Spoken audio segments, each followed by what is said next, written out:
Govannen Niblings, let's play LotRO, episode 19. So I wanted to take a little bit of a break from doing quests for a little bit and show you some of the things that I've been promising I would show you. Today that's going to be the cosmetic system. And don't worry, I will do a little bit of questing later in this episode. So, I mentioned in a previous episode that you can dye items. So for example, these Seeker's shoes that I got from the quest Hiders and Seekers are this nice indigo color, which, is a very pretty color, but it doesn't really go with any of the outfits Hvila has so far.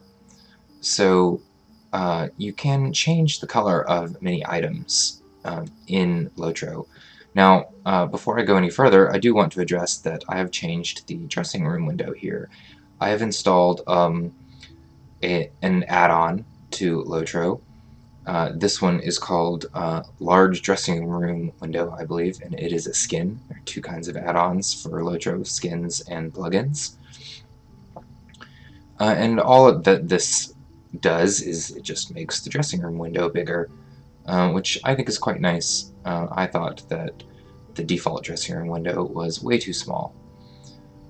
And I'm not going to go into how to install add-ons today. I might do that sometime later. It's a pretty advanced topic, though, but I would recommend getting someone else who plays to help you with it, or asking on the forums or something like that. It does require a good bit of technical knowledge about how to use your operating system. So I'm not going to cover it, but I did want to let you know that it is an available option to change elements of your UI like that. So back to dyes. So I can dye these shoes since they don't really go with Hvila's outfit. So here are the shoes. Here's a dye. So I'll close the dressing room window and I'll apply this dye now. So I've right-clicked on the dye, and now it says over in my chat window, select a target for the umber dye, and I click the Seeker's shoes.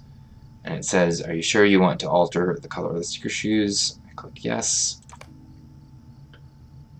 I go through a funny little animation here, and then it says item use succeeded. So now, when I go back to the dressing room window, you can see that the shoes are now this nice light brown color. And of course I can use these dye option drop-down menus here in the dressing room to preview what other dyes would look like. So this is good if you want to take a look and see what others would look like when you've got your whole outfit together. So that you can pick what kind of dye you want. I just happen to have umber, and I'm not actually going to be using these shoes, but let's see here. I need to switch to regular equipment view. There. So now you can see me with the shoes equipped, and all of the other equipment that I have. So right now what I'm displaying is all of the equipment that I actually have equipped. You might remember in a previous episode I said that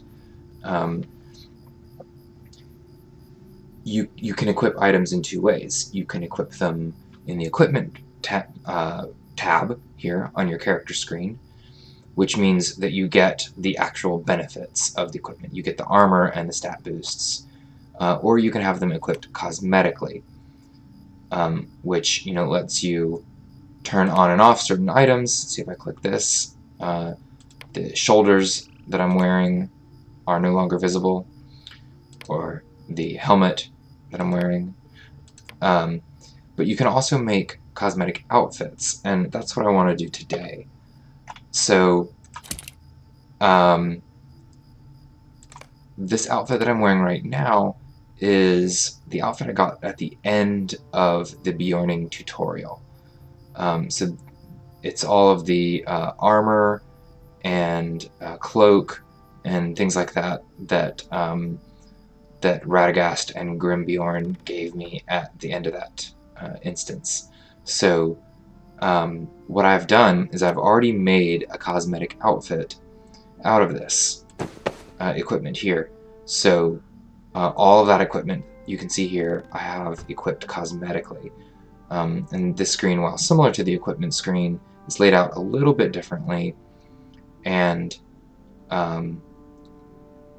you may notice there's no jewelry here because jewelry doesn't change your appearance. So this is just the same stuff that I'm wearing, really. But I can do this, I can hit select outfit, and now it shows that this is what I'm wearing, you know, when you see my character. And you know, you can see that I've got the helmet, the shoulder, and the cloak disabled, as well as the bow. So you don't see those on my character, even though I have them equipped mechanically. Now, of course, this is the same stuff I'm already wearing, so it doesn't look any different. Now, I'll walk you through the process of making a new cosmetic outfit. So I'm going to go here to, so the one that I made before making this video was in my outfit 2 slot, so I'm switching to my outfit 1 slot. And now I've got the equipment here that I started with at the beginning of the tutorial. So the equipment that I'm currently wearing is what I got at the end of the tutorial, and what I'm going to make a new outfit with is the equipment I got at the start of the tutorial. And this is, as far as I know, is unique equipment. I don't think there's a way to get it elsewhere in the game. And that may only be the case for Bjornings.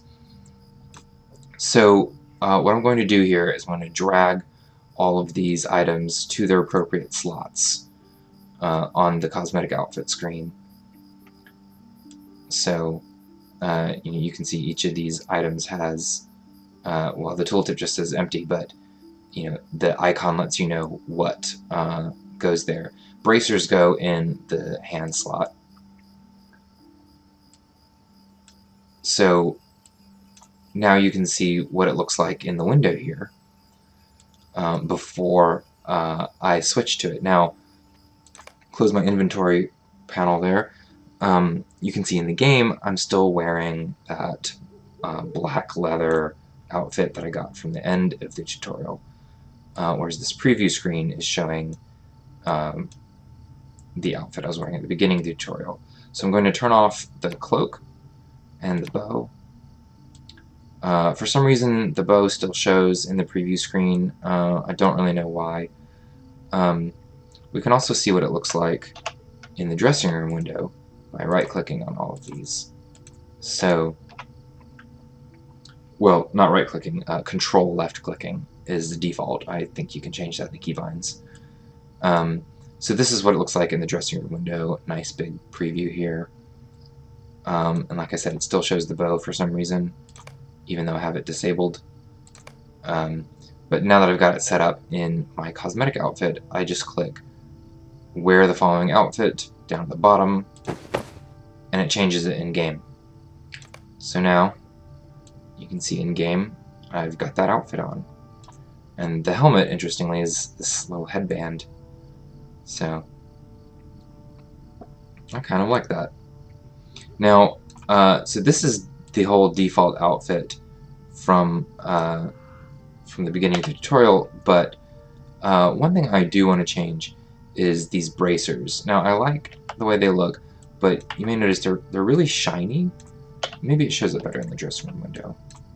They're really bright. In certain light, they're very reflective. I kind of want these Sturchrist sturdy bracers as part of this outfit instead. So I'm going to swap that. So right now, cosmetically, I have the simple bracers in my outfit 1. I'm going to change that to Sturchrist's bracers. So slightly different color, less shiny.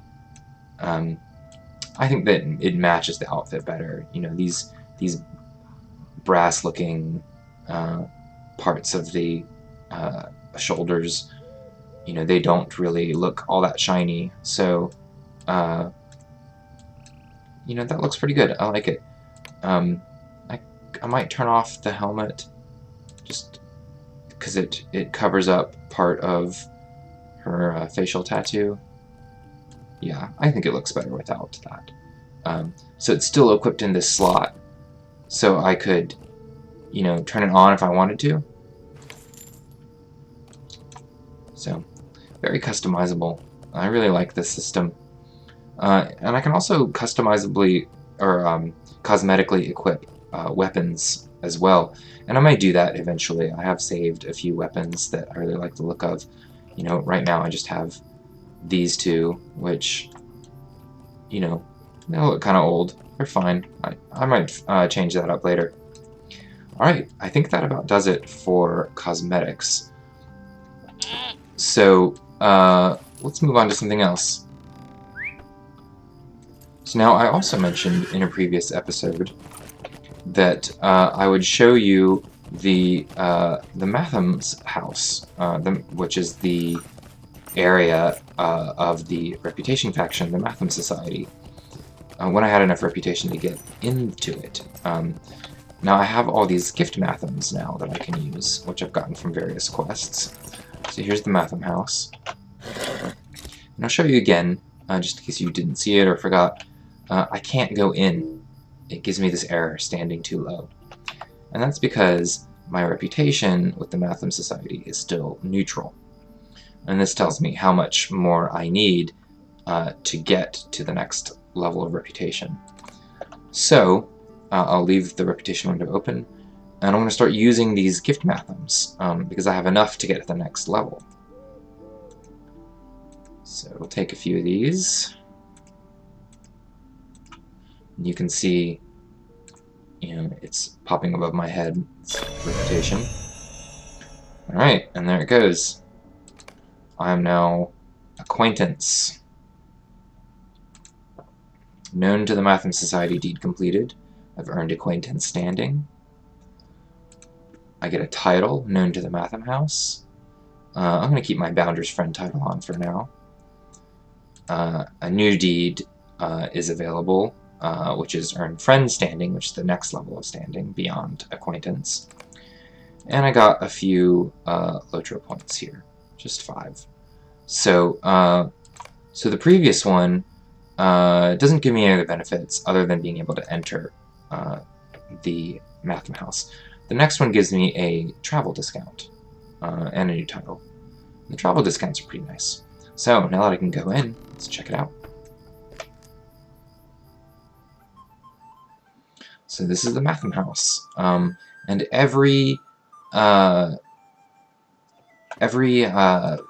reputation faction, well, I guess not everyone, but a good number of them have a little area like this that you can only get into if you have enough reputation.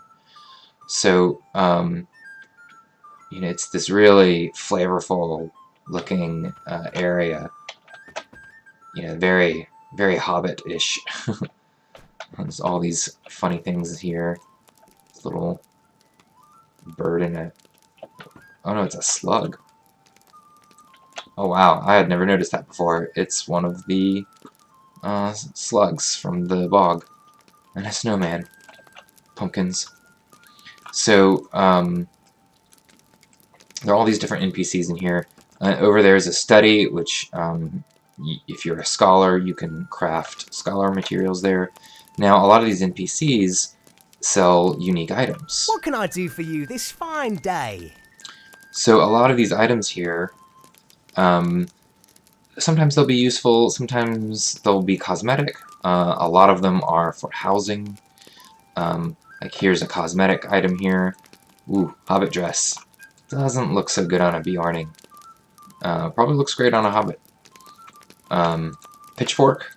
That's pretty funny. But you may notice these have red outlines, which means that I need more standing to buy them. So I can't buy this pitchfork right now, and it says requires friend standing with Mathom Society. So, you know, I'm only acquaintance. A lot of these items are going to be locked like that. I could get this prized mailbag, which go ahead and buy, since it's only a couple silver.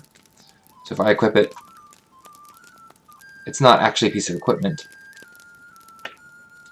but there it goes. Thought it wasn't working for a second. Now, it looks like I'm carrying a post satchel, just like when I'm doing the post quests.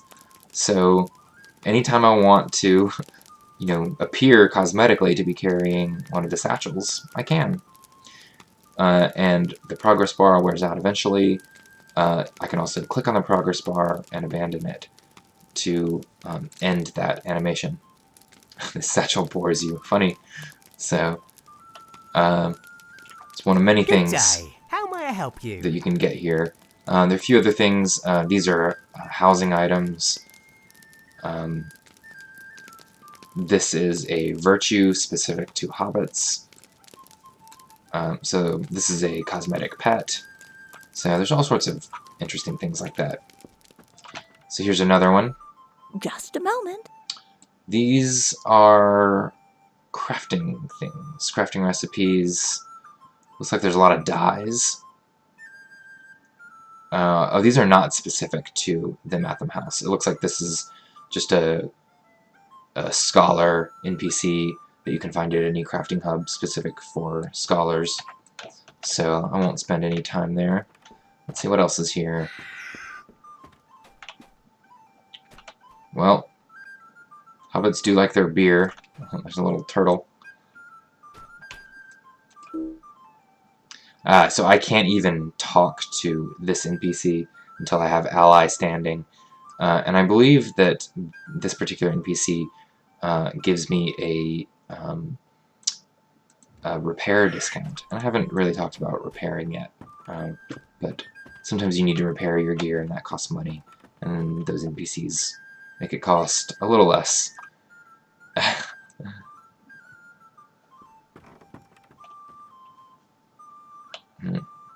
So, not much else up here, it looks like. Just a little flavorful area up here. So, that's pretty much it for the Mathom House. I just wanted to show you what it was like. And like I said, a lot of factions have an area like this. And some of them have more NPCs, some of them have various kinds of rewards. A lot of them will be level specific, like for the Mathom Society, they don't really have a level requirement, but once you get into Moria, the factions there will have some gear appropriate to the levels that you would be at when you're adventuring in Moria, that kind of thing. Well, believe that covers all that we need to talk about right now for the cosmetic system and for faction areas. And that actually took a little longer than I expected, so that's going to do it for this episode. No questing in this episode, but come back in the next episode and I'll get back to questing in the East Farthing. In the last episode, I rescued a Violet Underhill from the brigands, and we still need to go back to Farmer Maggot and turn in those quests. So tune in next time, Niblings.